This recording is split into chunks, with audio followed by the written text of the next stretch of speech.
It's currently 1 a.m. and I'm finishing up filming in the studio, putting the final touches on some of the edits we have for Kingdom Death coming out later this week and next, and getting ready to drive down to Indianapolis, Indiana, to interview Adam Poots. Well, I'm going to GenCon, of course, one of the biggest game conventions in the United States, one of the biggest in the world, but it's also the only convention where Kingdom Death historically has had a dedicated booth. In fact, before Quackalope was even a thing, a channel, or a thought, I traveled to GenCon on my own to see the creator himself and to check out and get my hands on this absolutely mind-blowing masterpiece of a creation. So, this year, I'm going to get a chance to sit down and talk with him, much like I did before 2020 and 2019, one of the first and oldest interview videos here on the channel.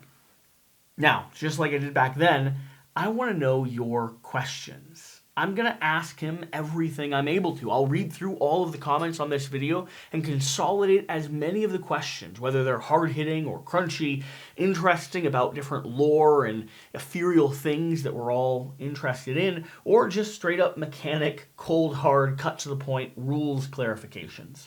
I'm going to ask him everything I can because I want to be able to bring that information to you, the audience, and a collective mind of people pulling questions together is going to be better than me trying to think of them all myself.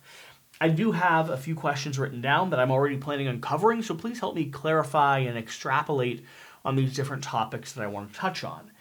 Like I said, I'll be reading through every comment on this video to collect the information necessary to have a good quality interview, and then hopefully in the next few days we will have a full hour-plus conversation with Mr. Adam Poots. So, what am I going to talk to him about? By the way, as I list these off, I'm just going to play some of the B-roll that I've taken of the Gambler's Chest. So if you're watching the video, you'll stop seeing my ugly mug and you'll start seeing beautiful footage that's taken me way too long to capture. If you haven't checked out our unboxing video or the build video for the Crimson Crocodile over here, please do. They're some of the most highly produced pieces of content on our channel. We're utilizing our dedicated B-roll space. We're utilizing the new studio space we have. We're doing everything we can to bring you the best quality Kingdom Death coverage we're able to. And it doesn't hurt to subscribe if you want to throw a little bit more support our way. Okay, the questions that I want to talk about. First off, I want to ask around the new expansions that are coming. Wave 4 is still out. I believe there's 12 different creatures or builds that need to be coming along that way. Something around there. Some of them are big bosses, while others are like packages or armor kits. And of course, we have the entire Abyssal Woods expansion, or the Abyssal Woods campaign. Now, here's the puzzle. Here's the hard part. I want to dig into the logistics of when it might be showing up, how far along in terms of creation and development they are, and what the risk is for them to expand, much like they did here with the Gambler's Chest. We all know that this is not what was offered to us. It is many times more and many times better produced, and they added in tons of content. But this also took a long time to arrive. So what is our realistic expectation of how they might be dividing up and how they might be bringing Wave 4 to us? How long do we have to focus on and play through this before the next thing might be in our hands? I want to talk about the best parts of the Gambler's Chest, the stuff that Adam is the most excited about as a creator. Of course, this is his baby, but I know there's always these little bits of lore or theme or mechanics that he puts his heart and soul into, while the rest of the team works on development of everything else. At the end of the day, everything passes through his hands, but I want to know what he spent the most time with, really chewing on and digging into. I'm excited to see what those creations are. I found in the past that when Anna or some of the team members get involved in some of the lore and storytelling based off of Adam's world, I like what they create the most in that regard.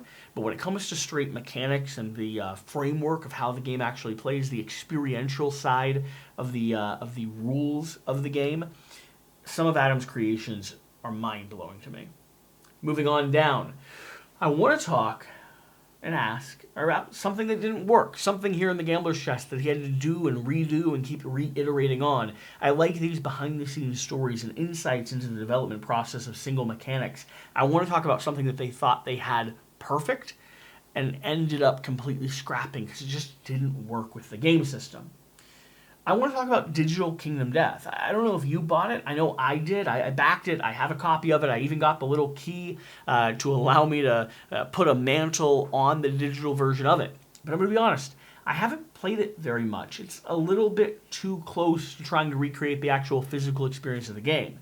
The setting is incredible. The world looks beautiful. The mechanics and the interaction with the physicality feel really good. But I personally want more scripting. I want more interaction. I want it to give me a little bit of help so that I can play Kingdom Death a little bit closer to how some of the mods are online. So I want to ask about their plans for that, where the development of it might be going, and how we might see the digital footprint of Kingdom Death grow and develop as someone who's invested quite a bit in it.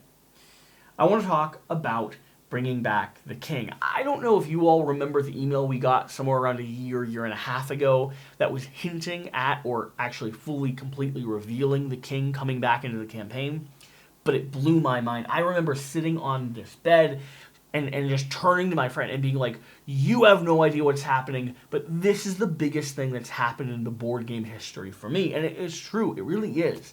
This thing that was set off to the side, that was lost, this model that was insanely rare and insanely expensive, this story that was being told, and then finally it's brought back. I'm curious about bringing him back thematically, lore-wise, because at the time, the idea of the Lantern Festival that was canceled was this puzzle of how do you make survivors able to fight this thing that with a snap of the finger should be able to decimate them? How do you scale up to the point where he can actually confront? And now he's not even a final boss, so what's happening here?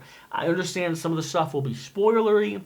I don't want him to spoil anything, but I want to know about what the process was like of deciding that the king was coming back, and what or if he's been able to accomplish what he was originally intending to do with the failed or the canceled Lantern Festival. I want to talk about how we should mix in promo content. There's been a lot of test content coming out, a lot of promo content, a lot of models with one or two cards or offset cards, and personally I find them really difficult to incorporate into the main game. They don't fit the structure, and I'm not playing enough campaigns often enough to make the most use of them. So I want to ask Adam about these promo pieces and how he would recommend mixing them into a game when I might be spending 60, 70 hours on a single campaign, and I might be invested in seeing the end of that story. So what do I do when I get a card that might be overpowered, broken, twisted? I know they're fun to have, but how do I use them? And how is he expecting me to use them?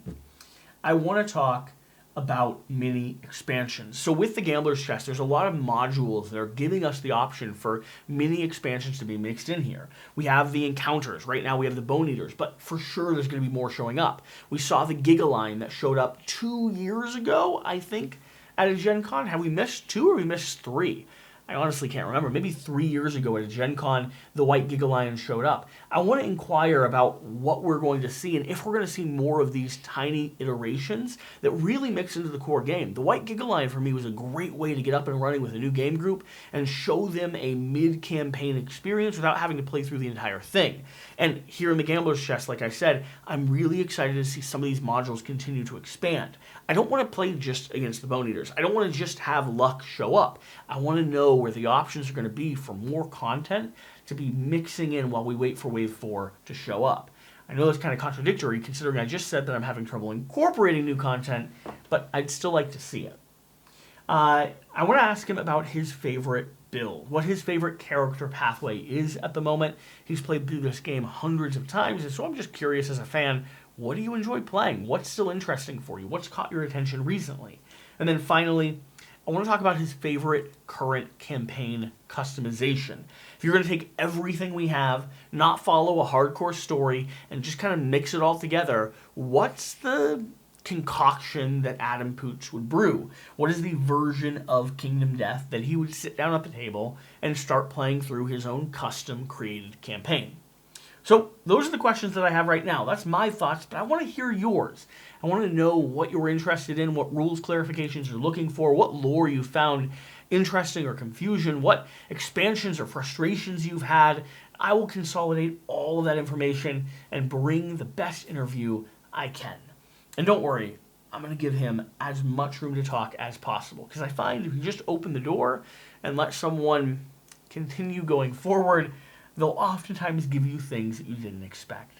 Stay tuned, hit the subscribe button down below, and if you're going to GenCon, I'll see you there. Okay? Goodbye.